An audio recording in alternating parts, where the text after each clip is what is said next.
Hello and welcome to Nintendo Pals Podcast. Tonight we are talking PLOK. It's PLOK Talk. And to talk PLOK, you have to have the world's famous ThirdStrongestMole here, the third fastest Odama speedrunner in the world, and all-around PLOK expert. It's Sam, ThirdStrongestMole. Sam, how are you? Well, I never claimed to be a PLOK expert, exactly, but I have played the game all the way through. And it is true. I am out of all three submissions for speedruns for Odama on speedrun.com, I am the third. It's true. Well, with this cold open, I think let's cue the music here with our intro so we can get talking some PLOK.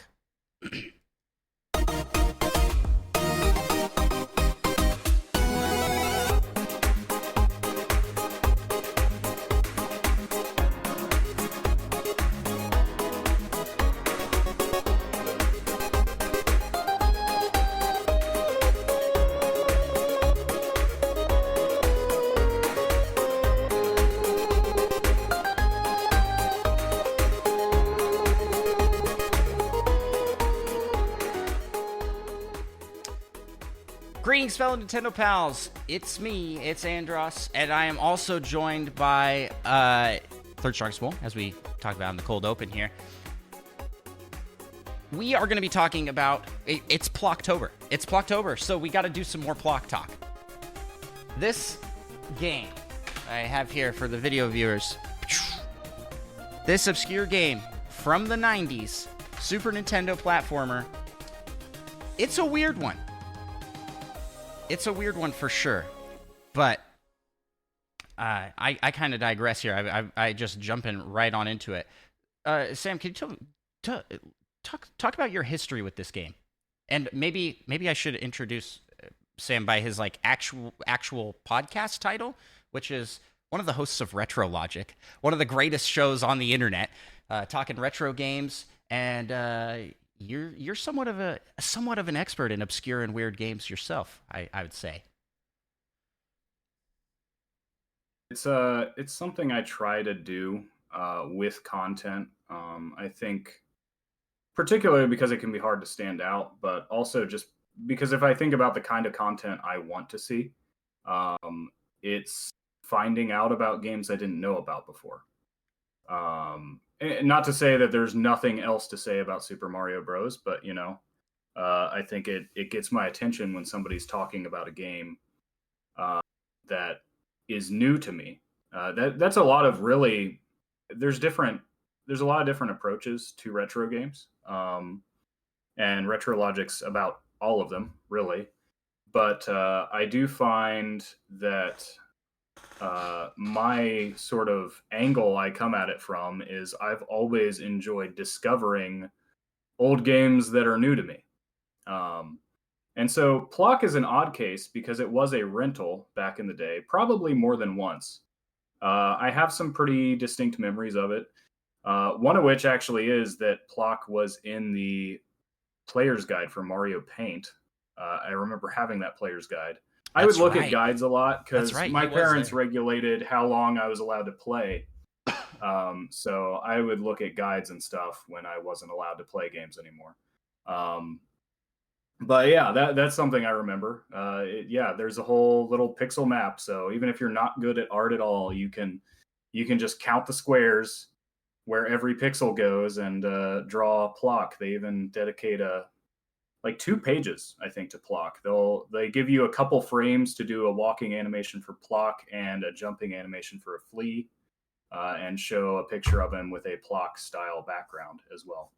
And I think they even had a guide to making some of the music for the sound. I know it had music guides. I don't remember if there was any for PLOK itself. Yeah, I feel like I've seen something about it recently. I didn't have the guide as a kid, but I feel like I've seen something about it recently while looking into stuff. It's one of those things. It's kind of weird to think that there was a guide for Mario Paint because it's This isn't like a game you need to beat, but yeah, just want it is. PLOK was everywhere, man. PLOK was. I just posted something in Discord. I think I shared it both places. There is a comic that ran in a Nintendo magazine in Germany called. It was split over like 4 issues. It was one of those like you just get like a page of a comic at the back of this magazine, and it was Kirby and the Secret of the Slime. It was what the title translates to. And it just throws a bunch of random characters in at the end. There's not really even any reason for them to be there, but one of them is PLOK. Yeah. You got PLOK there with Aero the Acrobat and Mario and isn't there also Tiny Toons characters for some reason? Isn't there also an old comic where he and Mario like race in ice skating? Mm-hmm. That's not the same one. PLOK was aggressively promoted back in the day. Yeah. Which is one of the things that I think a lot of people have some pretty fuzzy memories of it, because it was promoted enough that a lot of people did play it, but it just didn't stick. And partly because it never got a sequel. It never really went anywhere. It just kind of was a reasonably successful game, but not one that really took over the culture to any extent. So it kind of got forgotten, but there's enough people who still kind of remember it that it's like in that perfect position to come back. And so that's really the same with me. I rented it back in the day. I remembered playing it. I doubt I got very far. And when I started getting involved in Retro Logic and people were talking about games, and I was kind of just unearthing memories, PLOK was one of them. And so I just kind of played it through, and eventually I beat it, and that was super exciting, especially to get to share that with everyone. And then the PLOK memes started. Yeah, I talked about the history of the PLOK memes. You and I just ran with that. Yeah. The PLOK stonks, I think, was the first one. Plonks, love it. And yeah, shortly after that, I just started every word that could be replaced with PLOK. I was like, yeah. James K. Polk, that sounds like PLOK, so President PLOK. There we go. Yes, and well, I kind of want to talk about the game here, like talk about we do each week we review a game for Nintendo Pals. So this is kind of our reviews day game. We're going to be talking about. This is our first time doing it for a more retro title, because we've only been doing this segment for a few weeks, but. For these reviews, we break it down based off of story. We talk about gameplay. We talk about graphics, and we talk about music. So, which of those do you want to tackle first in talking about PLOK? Maybe start with the gameplay. That's the core, right? Yeah. There's a lot to say about the others. Well, so PLOK is a platformer, right? It does stand out, I think, in its use of uneven terrain. And that really shines in how the flea enemies behave. Yes. And so any level that aren't have to there's also the level where you have to slide quite a bit, and you actually have to use that terrain for movement. And anytime you're using like vehicles, that comes into play as well. Yeah. But yeah, go ahead. But so the flea enemies, they hop around, and when in levels where you encounter them, you have to defeat every flea in order to clear the level. You can't just go to the end. And so that's kind of in line. A lot of those later Super Nintendo platformers started moving towards collectathons. It's actually kind of interesting when you think about it, because that started to enter in with 2D platformers, and then it was just the whole focus of like the early 3D platformers. They became collectathons. I never realized that, but yeah, you're 100% right. But like, yeah, I mean, you just look at the 3 Donkey Kong Country games. Well, like, it's all rare. They went from just bonus. Yeah, they went from just bonus areas to now there's bonus coins and DK coins. To Donkey Kong Country 3, you had bonus coins, DK coins, banana birds. And like a whole trade sequence and all that. Like, but even like Mario World, you were suddenly getting alternate exits to areas. So exploration was more of a thing. And I think PLOK finds its place in the middle of all that. Mm-hmm. But I think what stands out with the fleas is not just the fact that it's an objective other than get to the end of the stage, but because their basic behavior is to just jump, and generally you're going to want to run under them while they're in the air, like you do with so many enemies that jump at you. Because you can't always jump over them, but you can run under them if you wait for them to jump.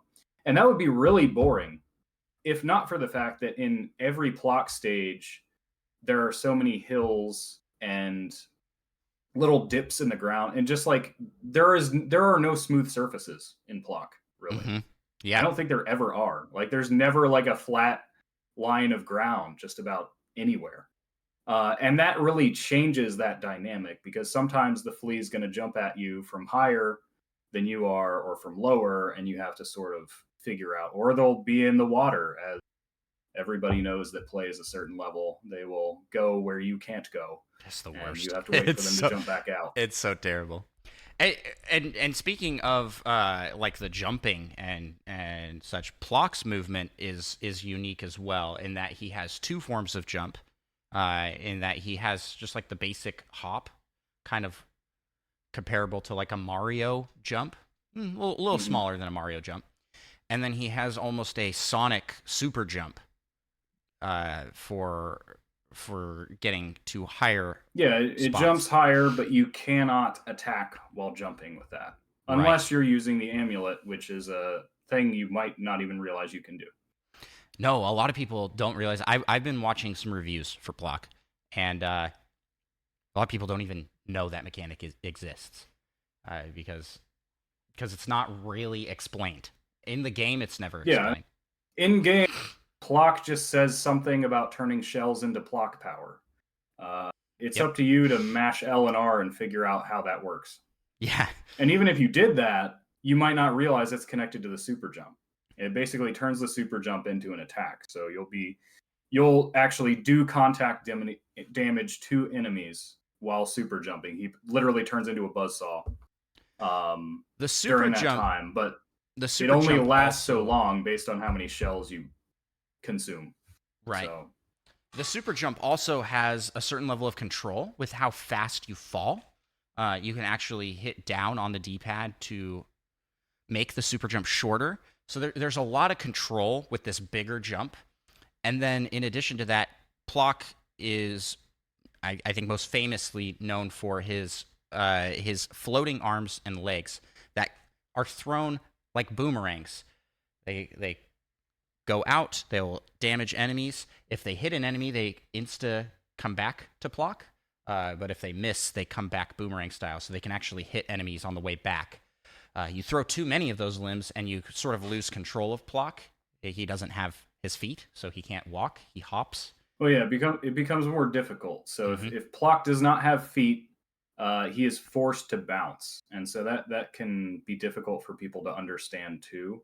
I think actually, as much as I've seen you get frustrated with the level Go Home Cavern, or go home. Is it cavern or cave? Go Home Cavern, right? I don't remember. Anyway, there's a go level home something in the back half. That forces you to do the first half of the level without feet. Yeah, it's unique. You have to loop back and get your feet, and then finish the top portion of the level.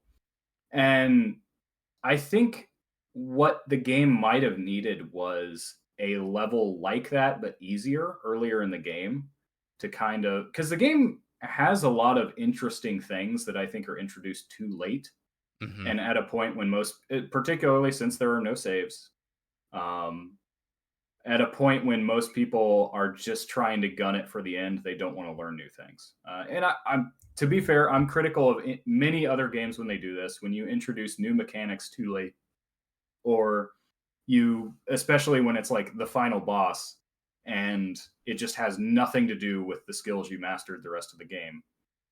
PLOK has that problem, for sure. Now, I do have to respect that PLOK is clearly just messing with the player by the end of the game. If you've made it to the final boss, you realize they just gave you a power-up, quotes, that just makes everything way harder. Yeah. they it is interesting because it changes so wildly. 'Cause there's I would say 3 or 4 phases to the game. You have Cotton Islands, which is like the very beginning, and that's sort of the like essentially the tutorial for the game. And then you have the main acrylic zone, which is going to be a lot of those kill the fleas, collect the flag. Yeah, that's when they introduced the flea levels. Because prior to that, it's just a get from point A to point B. Right, it's a basic platformer, and then they're like, okay, these flea levels, and the flea levels, you mentioned it briefly, are designed with this like backtracking mechanic. So yeah, a lot of them will loop back. Like there's one where there's like a whole right side that you'll go down and up above and loop back to the center, and then you'll go to the left side and do, or you can actually do them in either order, but it sort of figure eights in on itself. Yeah, so before the level ends. They have really good level design. Honestly, they've got like wildly unique levels. It doesn't really feel like you're doing the same thing ever in a single level. The last world is all vehicles. Every level is a different vehicle, and that the last world likes to do the same thing quite a few times. Yeah, and all those vehicles, if they appear prior at all, only appear in warp zone challenges, which are all optional. Yep. And timed. Whereas in the final stages, you have that power up for the whole stage. Even if you would want to be rid of it, you can't be rid of it. Ugh, and trust me, I would on some of those vehicles. But yeah, that's the gameplay. I mean, we're kind of deep diving here, and I find it to be a lot of fun. I think it has some quirks. The just a lot of the game is you have to kind of know what's coming in order to handle it. Yeah, the game likes to mess with the player. Yep. And that can cause frustration. Yep. Especially in a game particularly when there are no saves.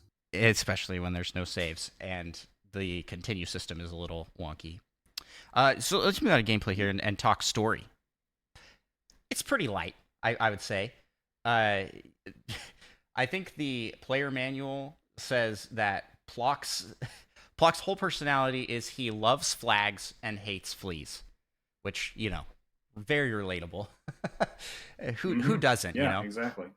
Well, I mean, I do think PLOK is a very interesting character overall. I think that is a, you know, not to get too in the weeds of it, but I think there is a difference between having characters and having story. And like, I almost think the first is more important in video games. I know people might take that to be like good stories are good in games.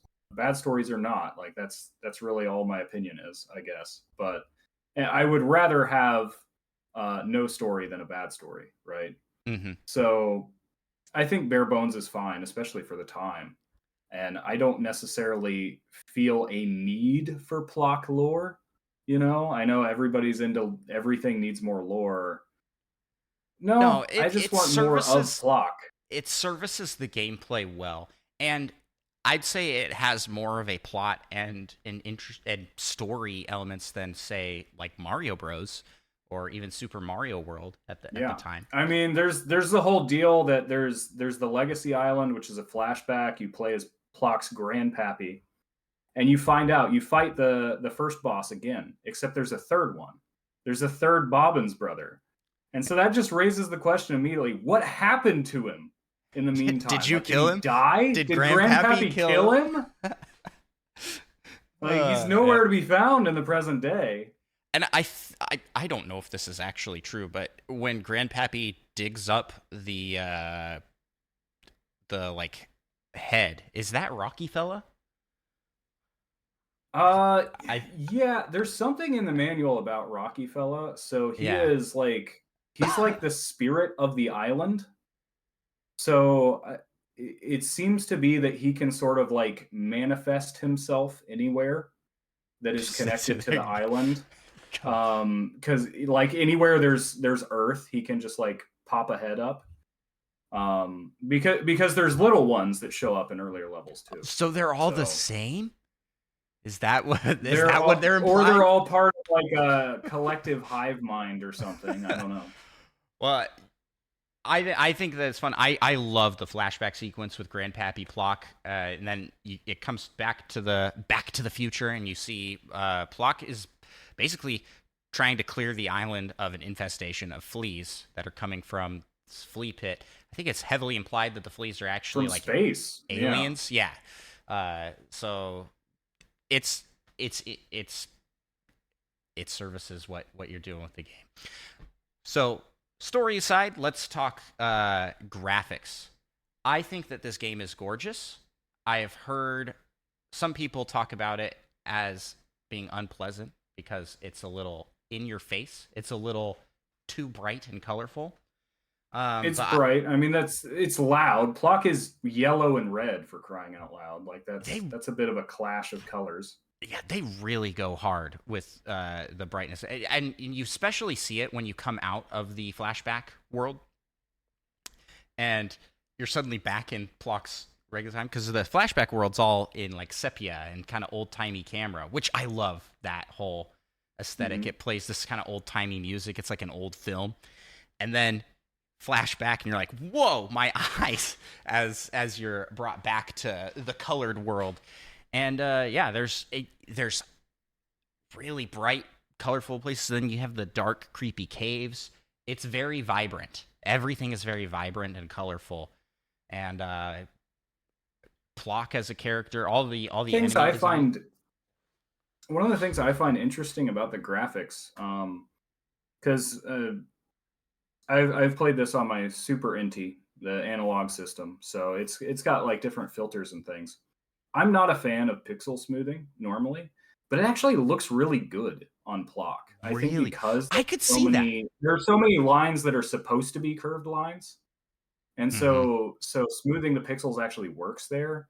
Whereas I think many other 8-bit, 16-bit games, if you do pixel smoothing, it just looks worse because they're not designed for it, right? But I think Plok actually looks quite good with it, and it's an exception to the general rule. That is interesting, and now I really want to play it in this way because I've seen a lot of like concept art, and I don't know if you've seen any of this stuff, but like Plok reimagined as kind of a modern video game, kind of in like the Rayman Legends aesthetic, where it's still kind of a hand drawn look, and I feel like it would look so. It reminds good. me a lot of Yoshi's Island, which, to be fair, given the game's history, Nintendo was given an opportunity to publish it. I think Nintendo did publish in Europe only, and Miyamoto wanted to work with them on the game, make it the second best platformer ever. He said it was already the third, and that was before it was done. And so you do kind of wonder, like, was he thinking of Plok when they were making? Did he Yoshi's steal Island? Plok for Yoshi's Island? Because it came out a little after. Yeah. Right. Yeah. Apparently, they kind of pulled out from publishing from publishing the game in the States because it was too similar to an upcoming Mario title. So who knows if there was influence or back and forth there. But yeah, it's and that's something they were saying a lot. Miyamoto made the same criticism of Donkey Kong Country as well. He basically saw any platformer as like, well, we already have Mario, and Mario's better, so we don't need this. Yeah, man. If only he had committed to making it the second best. We could have Plok up there on the cover with Link and Mario and Smash Bros. Well, so graphics, I think you and I both are a fan. Well, best for last year. Let's talk about music. Yeah, so Tim Follin, kind of a legend. He is. He did the music for Plok.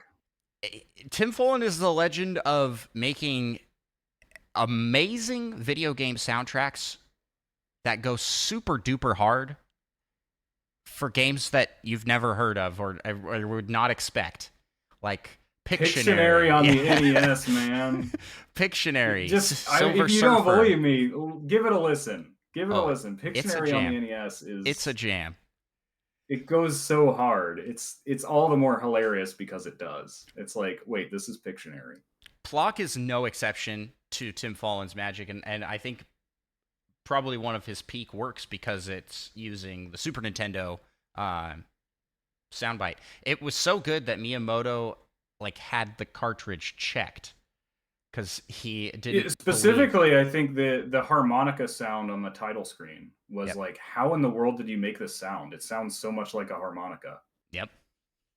And that's just the black magic of Tim Follin. And so you've got absolutely banger music for this game. I mean, if anybody listening to this, I plead with anybody listening to this to go check out the soundtrack to PLOK, because I mean, I overhype it for sure, but it is very good.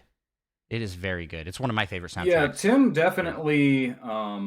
I think I even saw something in an interview with him that was a retrospective, and he does criticize himself for this in some of his past work, that he really didn't think too hard about the game, which I think is why you see him work on these games, that they were just like, yeah, do whatever.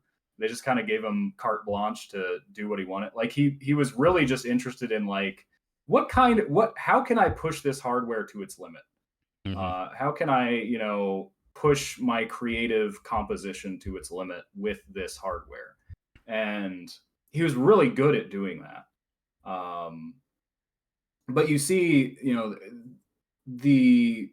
look at a game like Pictionary, and it's like, this doesn't really fit Pictionary. This is awesome, and it's hilarious that it's the soundtrack to Pictionary for the NES. Yep. But it's not what I'm expecting. I think PLOK is eclectic enough that that's not really an issue there. Like, it's just like, yeah, sure, this is what PLOK sounds like. Yeah, 100%, 100%. I was gonna say the same thing. It's like, it's one of those games where it's unexpected, but it fits the game so well, and I think makes this game a standout when it's all factored in together with everything else, because the game is loud. We already talked about the bright colors. We talked about the gameplay being just like a very drastic level design. The whole game is like an assault to the video game senses, and the music just leans into that. He invented EDM music 20 years before it became an actual thing in this game, which is just it's so cool. It's so cool to hear this, because you hear it and you go, okay, yeah, I've heard something like that. But you got to remember that this game came out in '93. There wasn't something like that, at least not super widely known. So it's a very unique soundtrack. I'm pretty sure Tim Follin is just Marty McFly in Back to the Future. You're not ready for this yet, but your kids are gonna love it. Yeah, exactly.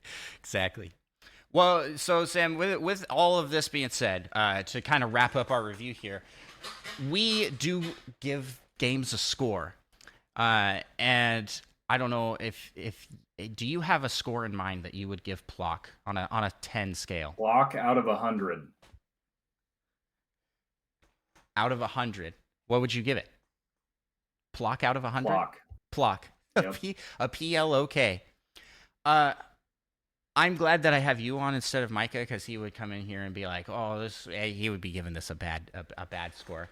I give the game, in my honest critical review of the game, I give it an 8. And the 2 points are docked strictly because the save system isn't there.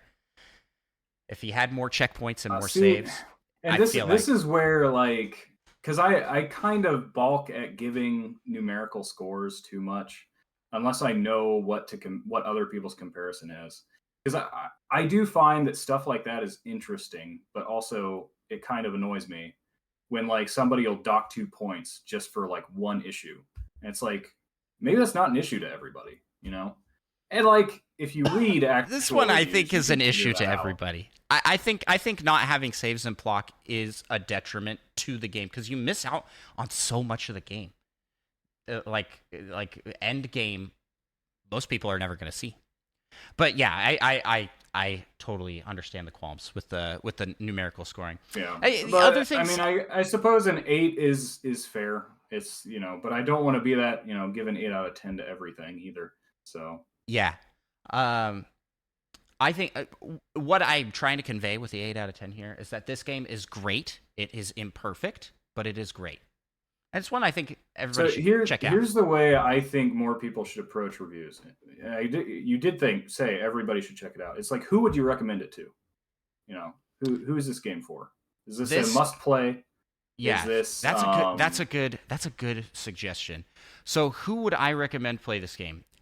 I think if you are a fan of platformers like Rayman Legends, and something like Cuphead, I think that this game, Cuphead? Interesting. yeah, yeah. I mean, Cuphead's not really a platformer so much as it is a like that's just straight boss battles. But I find Plock to be kind of Well, there are non-boss battle levels in Cuphead, but yeah, it's a shooter. it's Block is a little more action than yeah. platform. I mean, it's not Mario. You do attack enemies other than jumping on them. Um, Yeah, that's why I compared so to yeah, something like Rayman there's the Legends. question of where you draw that line. Mm-hmm. Yeah, so it's a unique 2D platformer that isn't quite. I don't think it quite will appeal to just like a casual platforming audience. But if you're looking for kind of it's also not impossible, right? Like it's totally possible to beat. You have to have a The game time is commitment. difficult. The thing is, I think it does. It usually does a pretty good job of training you how to get better at it. Yeah. And where you see this a lot is those last few levels can be very hard. But especially the later half of the game, they like to structure things where you'll have to do the same thing Mm-hmm. like 3 times in a row, and it'll get slightly harder every time. Mm-hmm. Like there will be an extra enemy you have to deal with at the same time. And so the thing is, once you beat that level, the first 2 times you're going to be like, this is easy, piece of cake. Like you're worried about the third one still, but like if you can make it to the third one, like the first one's not going to be hard, right? And so like it does a good job at making sure you're learning. The problem is like it can still feel unforgiving because of the continue system. Yeah, but we just slap a roguelike title on it and then it's fine, right? That's Yeah, people love that, right? the Dark Souls of 2D platformers. Back in the day, it wasn't called a roguelike. It was called We Didn't Spring for Save Memory on the cartridge. So true. Well, Sam, thank you so much for joining me for this review of Plock, and I hope we inspired somebody out there to check this game out.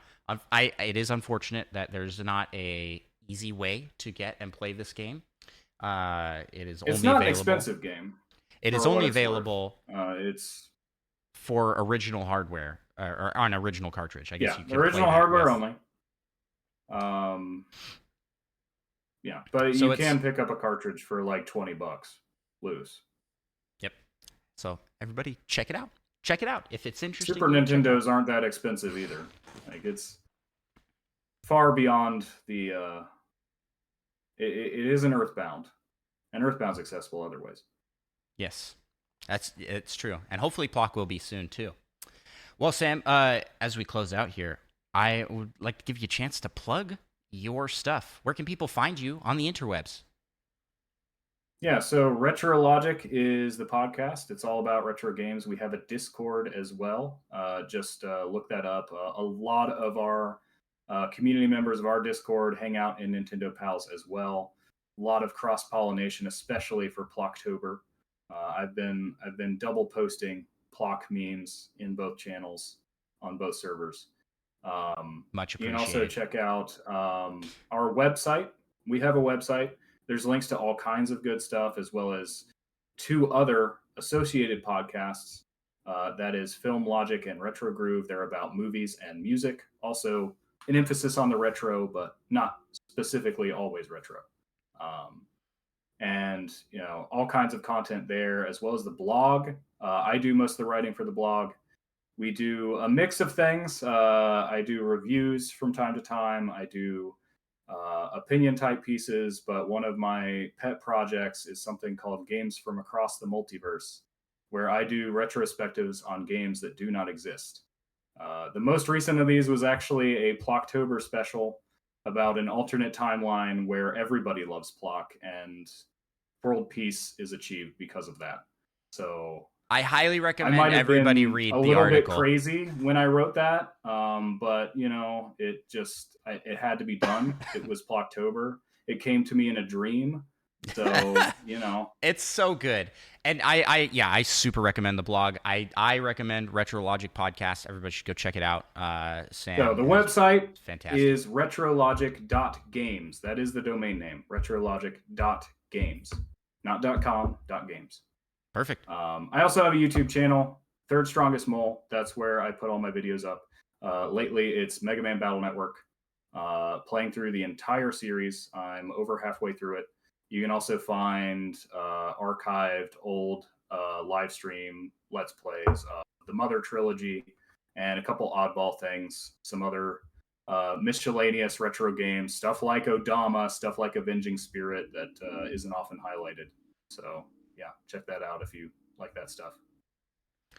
Excellent. And I stream every Monday, 7:30 Eastern Time. For Battle Network at the moment. Other stuff is kind of wild card. It might just happen. You got to be ready for it. We'd love to see it. I highly recommend all of Sam's content, like everything, live streams, blog, podcast. If you want to learn a lot about games and talk to someone or hear someone talk that is very knowledgeable and also just very analytical and good stuff, check it out. Check out all that content. Links to all that will be in the description of the episode. And you can find my work, my stuff, over on Twitch and YouTube at Andros1. You can also follow the show, Nintendo Pals, on all social medias and all listening platforms. We appreciate everybody for checking out our stuff. Sam, thanks again so much for coming on, and we'll close the episode here. All right. Bye-bye. All right.